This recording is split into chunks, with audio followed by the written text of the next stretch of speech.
Welcome back. This is Judges chapter 3. So again, 4 things. 1, follow along with your Bible, especially in this stuff. You're going to see some word choices that might be a little different. We're also going to say this before getting any farther. Disclaimer, this is a little bit more graphic of a chapter. There's violence in this chapter. There's quite a bit of violence. That's described in detail. Yes, so listen to it first. If your kid's watching this, if you are a child, just be cautious of this. We're going to go into the details of it. Just fair warning on that. But 2, notes will be in the description if you'd like to follow along. I encourage you to. And then 3, if we miss anything, leave in the comments down below. Disagree with anything, leave in the comments down below. Let's be a place of information. Number 4, if any names are mispronounced on my behalf, I apologize. I'm definitely going to butcher some. That being said, if you just say them with confidence, no one questions you. I still butcher them. That being said, I toss it over to you. Okay, verse 1. Now these are the nations which the Lord left to prove Israel by them, even as many of Israel as had not known all the wars of Canaan. So he's fixed to list them, but the Lord's going to leave these nations in the promised land as a proving ground for Israel's faith. Again, like we mentioned, if you watched yesterday's episode at the end of Judges 2, he explained that. Yep. This generation of Israel has had no first-hand experience of war yet. They inherited the promised land. They didn't have to do anything to get it. They're reaping a lot of the benefits. So they're pretty much spoiled brats that don't know any better. Well, they do know better, but they're just horrible. Yes. Anyway, only that the generation of the children of Israel might know to teach them war, at the least such as before knew nothing thereof. God will use this war to mature and make Israel depend on God. The wars they will face are a consequence, but are also being used to teach Israel, since this generation had lack of experience. So God using all things for His glory, for His purpose, even though it's tragic that it had to come to this point. Yeah. Verse 3, namely 5 lords of the Philistines, and all the Canaanites, and the Sidonians, and the Hivites that dwelt in Mount Lebanon, from Mount Baal Hermon unto the entering in of Hamath. Israel will face off against the Philistines. They have 5 different warlords, pretty much. Yep. Gaza, Ashkelon, Ashdod, Ekron, and Gath. You should recognize at least a couple of names. All the Canaanites, Sidonians, and Hivites. This shows the historical setting of what's going to be happening these coming chapters, with Israel being surrounded. Yes. Kind of like they are now. They're all over the place around them, these enemies. So those are the peoples that they're going to be fighting with. Verse 4, and they were to prove Israel by them, to know whether they would hearken unto the commandments of the Lord, which he had commanded their fathers by the hand of Moses. So the Lord was seeing how they would react, if they would obey his commandment or not. Mostly not. They have had these commandments since Moses, to obey God and conquer the land, not settle and compromise with enemies. We see that in the book of Numbers, when they chose not to even go into the promised land. Verse 5, and the children of Israel dwelt among the Canaanites, Hittites, and Amorites, and Perizzites, and Hivites, and Jebusites. The Israelites disobey, choosing to live among the enemies rather than conquer the land, directly going against God. Verse 6, and they took their daughters to be their wives, and gave their daughters to their sons, and served their gods. They continued to break God's commandments of not marrying these people who are and will be their enemy.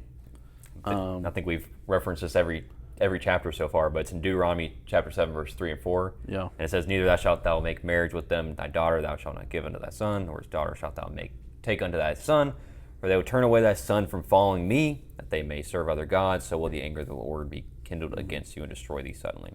So this is the consequence of they that. replace God with false gods because they are marrying into these pagan religions that are influencing them to follow the paganism instead of God. Just repeat after repeat. God is showing that He knows what the consequence, and He's telling them why not to do it. Yep.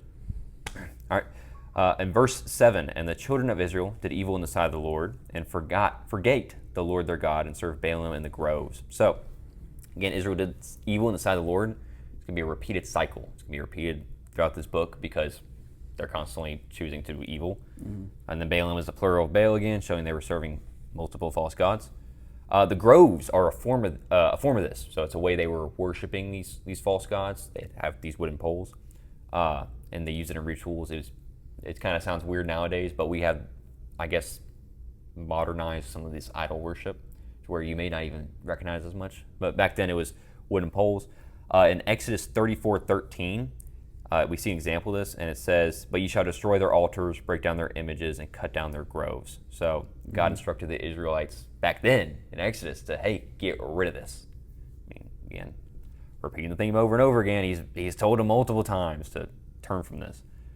Verse 8, "Therefore the anger of the Lord was hot against Israel, and he sold them into the hands of Cusharishim Theum, king of Mesopotamia, and the children of Israel served Cushathaeum 8 years." So again, I apologize in advance about that name, but that is a huge name. That was the one name I was worried about pronouncing. Yeah, and I got it. The Lord was very angry with Israel because of their idol worship. So to punish them, God allowed them to be put in the hand of the king of Mesopotamia at the time. That guy? Yep, not saying his name. His name means cushion of double wickedness. So you can see why he might have been named that, or he kind of fulfilled the name of that. Yeah. And he Not pressed, a good guy. Yeah, and he pressed Israel for 8 years. So 8 years he brought horrible times to Israel. Yeah. In verse 9, it says there, "And when the children of Israel cried unto the Lord raised up a deliverer to the children of Israel who delivered them, even Othniel, the son of Kenaz, Caleb's younger brother." This is the very first judge. It's the same guy we talked about in chapter Yes. 1 that married Caleb's daughter, Caleb's nephew. Yeah, so they're related. But let's go Well, there. I mean, they're kind of in the South, so it's like they're in Alabama. So, yeah, Israel's oppressed, and like God said, he's going to raise up this guy from Alabama, apparently, to deliver them, to get them out of there. So just kind of something to realize there, that he's fulfilling it. Israel remembered God and turned back to him for deliverance. So they're only doing that after they've been in trouble, after they're being oppressed, and they call it to God. Shouldn't be like that, but that's what they're doing. He chose Othniel, Caleb's brother, to deliver him. This is the same Othniel from chapter 1, like you said. He's the very first judge of Israel. All right, verse 10. "The Spirit of the Lord came unto him, and he judged Israel, and went out to war. And the Lord delivered the king of Mesopotamia," again, that long name, into his hand, and his hand prevailed against that guy. So Othniel went to war with Mesopotamian king and was victorious. Again, God is with these people. I like how it says the Spirit of the Lord came upon him. It's a common theme with the judges throughout the book of Judges. Yep. Because it's not them doing it, it's God through them doing it. So it's showing how God empowered the judge to deliver Israel against his enemies. Without God, the judge had no power to deliver Israel. So these people are not special. Othniel would probably be the one exception because he had some history before this. But even then, it's still only from God that this war is coming It's from. something for us to remember. Now, it's not about what we do. It's what God does through us, and he doesn't even have to choose us. So. Yeah, and again, notice the later judges. There's going to be people that, even the next judge. Very arrogant, yes. Well, the very next judge has what could be a disability, some believe. But anyways, let's continue on. Verse 11. "And the land had rest 40 years, and Othniel, the son of Kenaz, died." So after judging Israel for 40 years, Othniel dies. The 40 years was a peaceful time for Israel, so he did a good job as a judge. Now we're going to get into Ehud's reign. Verse 12, "And the children of Israel did evil again in the sight of the Lord, and the Lord strengthened Eglon, the king of Moab, against Israel, and because they had done evil in the sight of the Lord." So this is after Othniel dies. Israelites turn their back on God again, as we will see for the next 19 chapters or so. Just like before, the Lord delivered them into the hands of another foreign tyrant, this time the one from Moab. His name was Eglon, king of Moab. He's, as we'll see later on, he's well known for being very, very fat. Yes. The Bible even says this. So verse 13, and he gathered unto him the children of Ammon and Amalek, and went and smote Israel and possessed the city of palm trees. Eglon joined forces with the Ammonites and the Amalekites, and together occupied the city of palm trees, also known as Jericho, in the former episodes we've had. The Amalekites were descendants of Amalek. Yep. Hence why they're called that.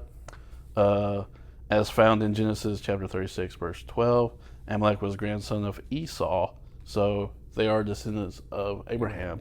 And there, just specifically, Sheber, Ephelez, Amalek, they were the sons of Adu, Esau's wife. So they're related to Abraham. Yeah. And Abraham was who God said would be blessed through all nations. Yeah, but that promise went through Isaac. You have Jacob and Esau. Yes. Jacob became Israel, so it's basically their cousins, their kinfolk.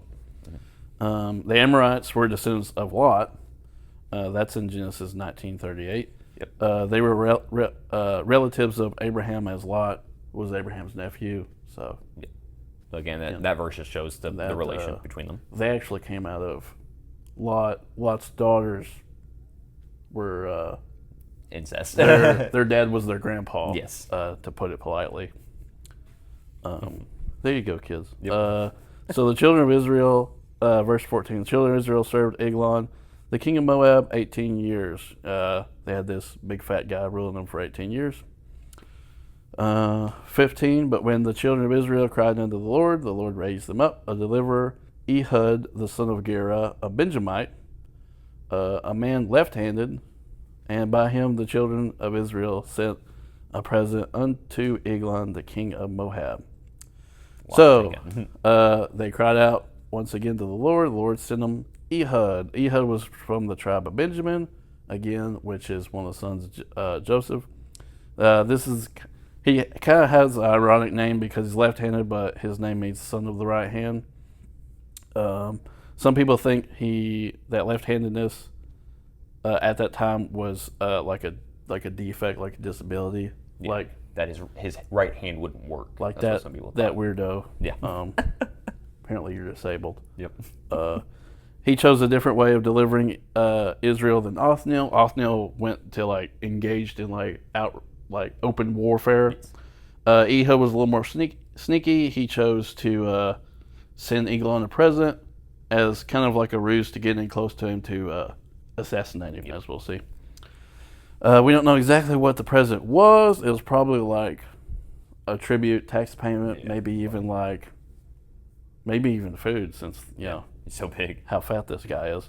It's important to know, though, the reason why people think he might have been disabled or it being a defect, the left-handedness, or it being called that, is their guard's going to be put down if they're seeing this guy and he might be disabled or whatever. They're like, oh, he can't do nothing, whatever. Which we're going to see why that was specifically called out here in a second. Yep. Verse 16, but Ehud made him a dagger, which had two edges of a cubit length, and he did gird it under his raiment upon his right thigh. So basically what you're thinking is what it is. It's a two-edged dagger strapped to his right thigh under his clothes. Again, they didn't wear jeans. They wore tunics and robes and stuff, so it's a lot easier to conceal stuff. A cubit is generally measured as the length from your elbow to your middle finger, which is between 17.5 and 22 inches. Really long blades. Yes. Super long. But To you got to hold, think it's running against his thigh, yeah. I mean, that's a really... I couldn't even do that. The dagger being on the right thigh is hidden. As most people are right-handed, they would draw from the left side. Yep. Think of how people would draw a sword, you know? So he's going from the other side. Since most people are right-handed, they'd pull from their Yeah. left side. So also what he was talking about, him being disabled, being a left-handed person. Yep. They might have made the enemies not really. Yeah, Fair whatever, yeah. But Comes to bite them in the butt. 17, and he brought the present unto Eglon, king of Moab, and Eglon was a very fat man. Specifically tells it, just as it is. And we'll see why it says that in a minute. Yep. Verse 18, and when he had made an end to offer the present, he sent away the people that bear the present. So, if whatever his present was, it was big enough that they had have people, more than one, carry it in. So they bring it in, and Ehud, they're like, okay, there's the president, let's go. Yeah. 19. But he himself turned again from the quarries that were by Gilgal, and said, I have a secret errand unto thee, O king. Who said, keep silence, and all that stood by him went out from him. So the quarries was this place where they carved out idols. Mm-hmm.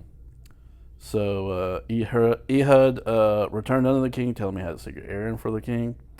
The Hebrew word for errand can also mean word or thing, so I got a like secret message for you. or something.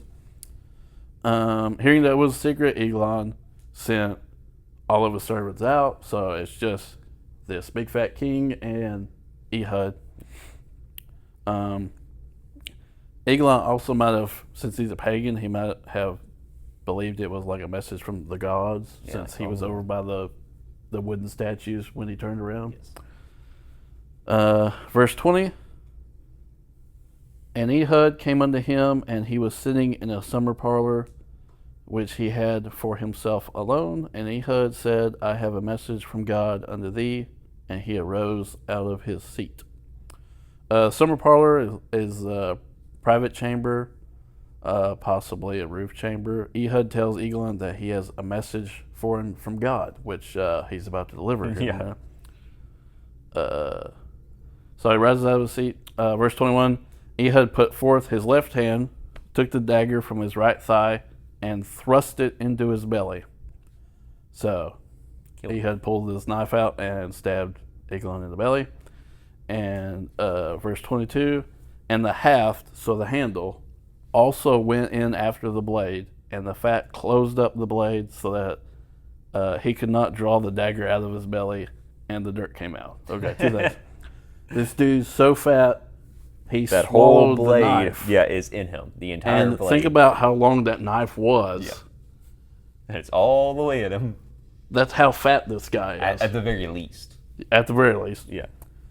And so the dagger disappears. Ehud loses his blade.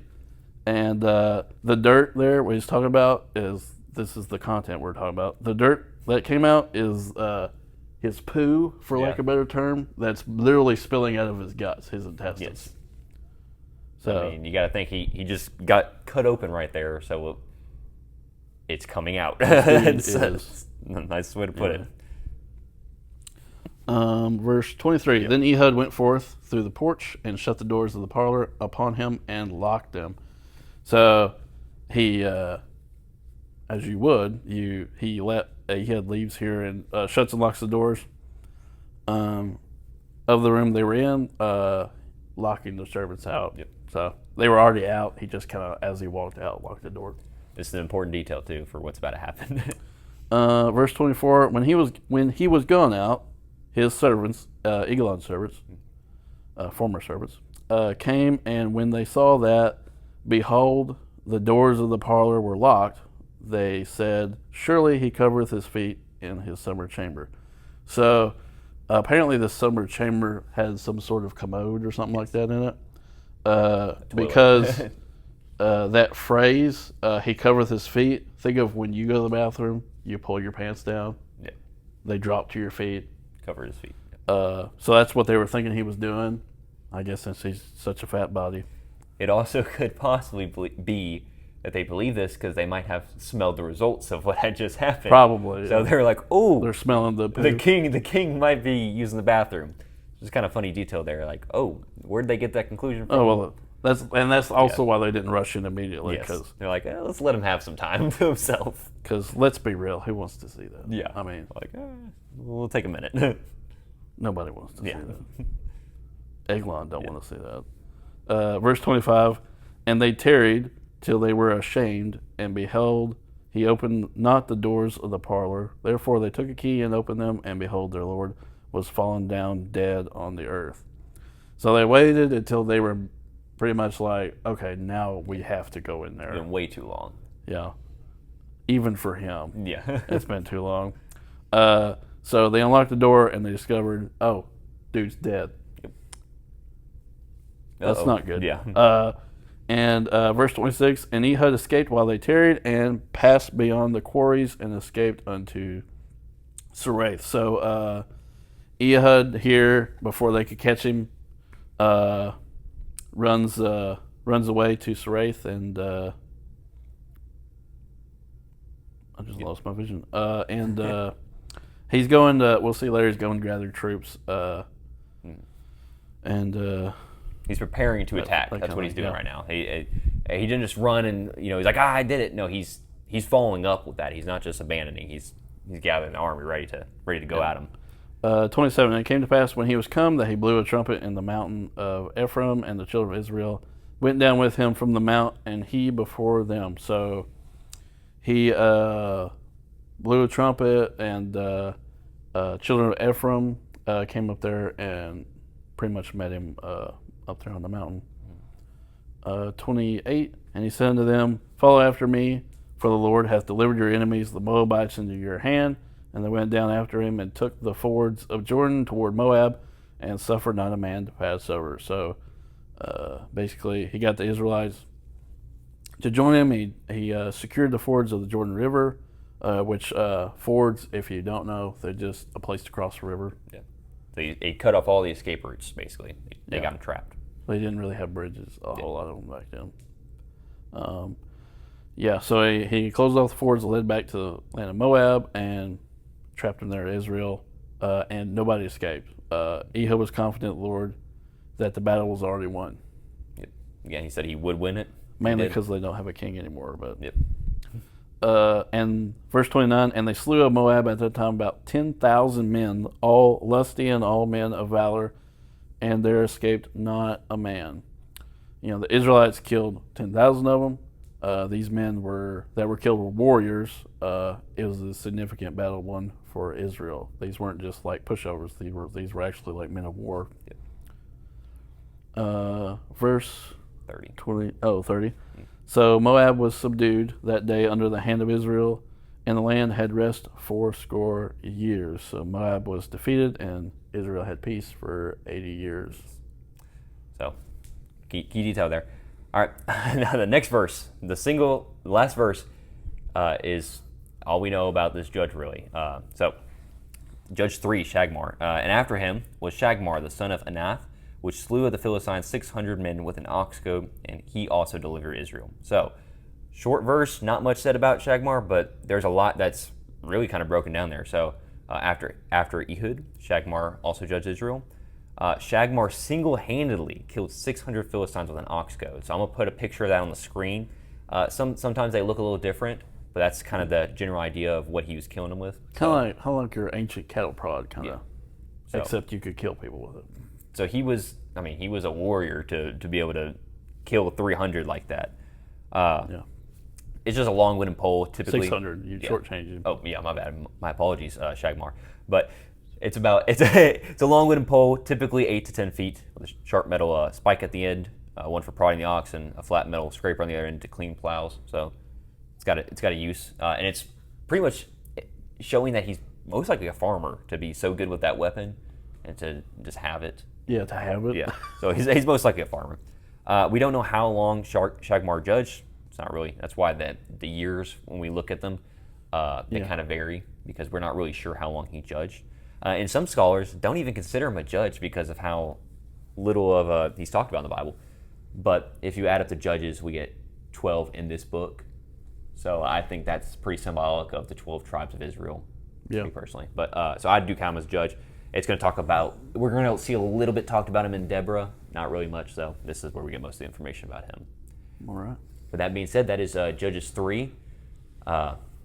This is our introduction of the judges, and now we're going to start seeing a little bit more detailed judges. These were kind of short and sweet. I mean, a lot was done in those judges, but... tomorrow a man gets killed with a tent spike. Spoiler alert. So be ready for that. With that being said, we'll pray out real quick. All right, I think my turn. Heavenly Father, thank you for letting us be able to read your word, study it, Lord. I ask that you open our hearts to remember and apply it to our lives. I ask you to do the same with the people watching this. Use us, help us to understand the power that you have, the victory that you have in your name and when we follow you. Lord, use us to do that. Give us the confidence, the strength, and the faith to be able to. I ask you, forgive me my sins and the ways that I fail you. Help us through all things. I ask all this in Jesus' holy name I pray. Amen. All right, like, subscribe. See you tomorrow for Judges 4.